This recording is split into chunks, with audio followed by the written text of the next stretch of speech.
Hi, everybody. My name is Bill Morella. I'm the CEO of Actex Learning, and today's topic is passing your first actuarial exam. I'm very excited today because I'm joined by Shay Lino, an actuarial student at Clemson University. Welcome, Shay. Thank you. Thanks for having me. Before we get started, why don't you introduce yourself to our viewers? So as Bill mentioned, I am a mathematics and actuarial student at Clemson University. I will be going into my sophomore year. And this past June, I just sat for my first actuarial exam FM, and I was able to pass. That's fantastic. And what do you like to do when you're not studying for actuarial exams? Mostly go outside, play sports with friends. Sports have always been a big part of my life. Golf, basketball, pretty much anything.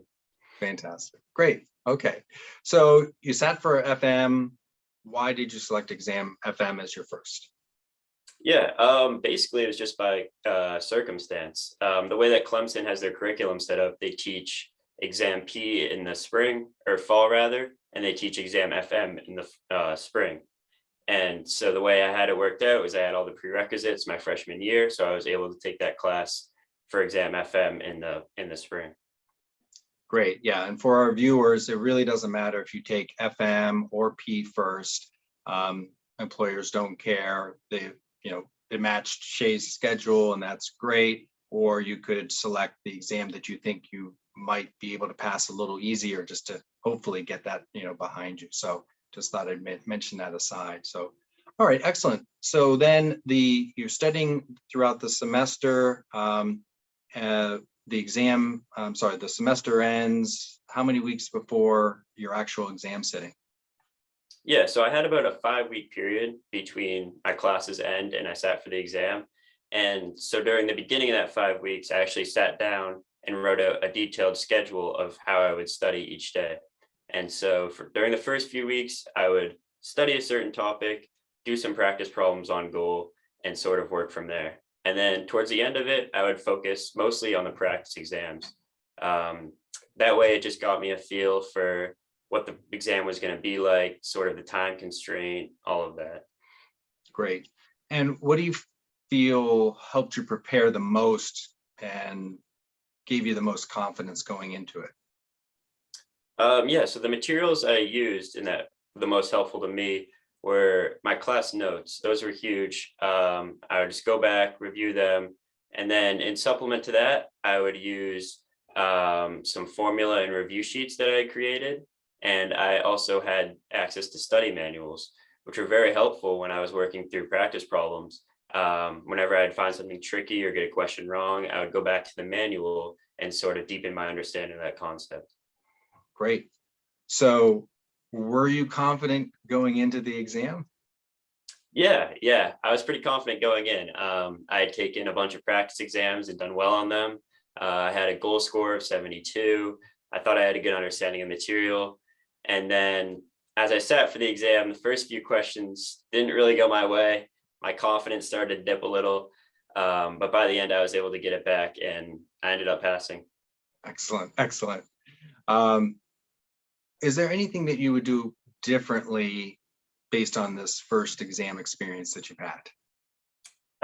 One thing that I would definitely do differently next time is focus on the most difficult problems. So going through practice sessions and practice exams, there's going to be some problems that are sort of fundamental, sort of just plug and chug. But those aren't the questions that you really want to focus on, because during the exam, there's going to be no easy questions. You want to really focus on the most difficult, the most challenging questions. And then also, I would leave more time for practice exams. I took about 5 or 6, I believe, before my exam, but I still don't think that was enough, because that is truly the most important thing that you can do for your studying, because it really gets you in that exam mindset.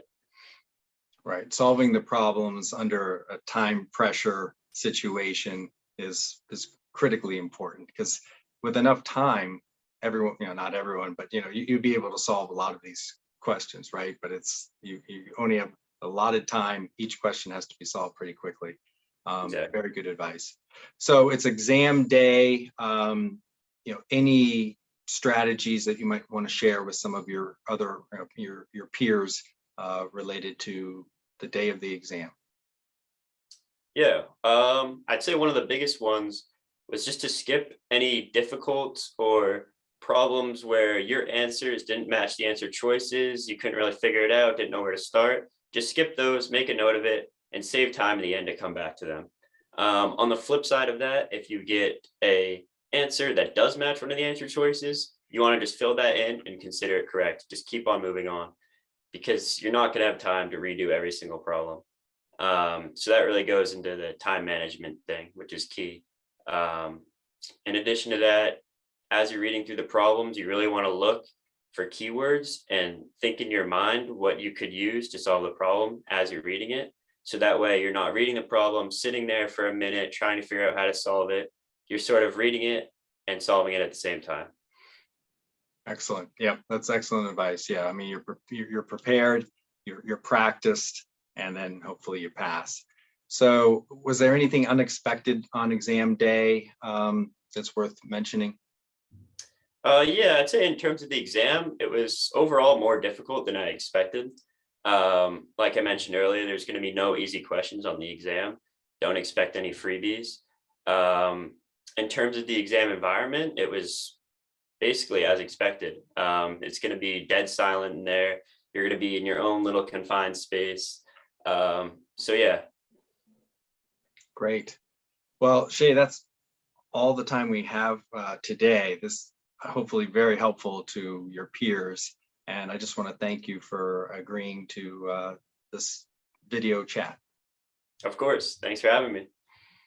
And for our viewers, continue to check back and watch more of our videos as we try to share more information and exam tips with you. Thank you all.